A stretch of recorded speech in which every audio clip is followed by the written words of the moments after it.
আসসালামু আলাইকুম। আশা করি আপনারা সবাই ভালো আছেন, সুস্থ আছেন।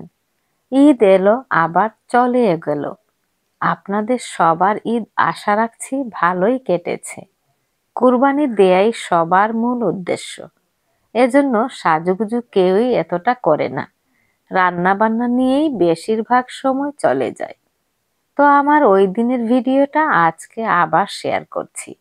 পরের অংশটা যা আগে দিতে পারিনি, আমি একটু অসুস্থ আছি। অ্যালার্জি জনিত রোগ প্রতি বছরই ভুগতে হয়। নাক মুখ চুলকানো, ফুলে যাওয়া এসবে ভুগছি গো। এজন্য কিছুটা নাকে নাকে কথা বলতে হচ্ছে, ভিডিও দিতেও দেরি হচ্ছে। অসুস্থ শরীর মানেই রেস্ট নেয়া, কোনো কিছুতেই হাত দিতে ইচ্ছে করছে না। তবে ভিডিওর জন্য প্রতিদিনই চিন্তা করি যে কি করব, কিভাবে দেব।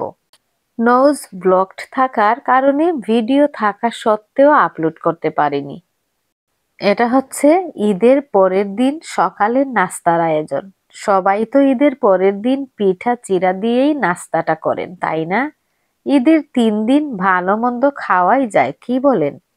তো একদিকে চা বসিয়ে দিয়েছি আর ওইদিকে পিঠাগুলি ভেজে তুলে নিচ্ছি।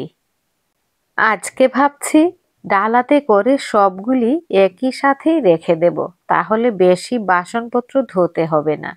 এক এক আইটেম করে রাখলে অনেকগুলি প্লেটই নিতে হবে। শুধু চায়ের মাগটা আর টিপটটা ইউজ করব। চা তো আর সবাই এক পাত্রে খেতে পারবো না।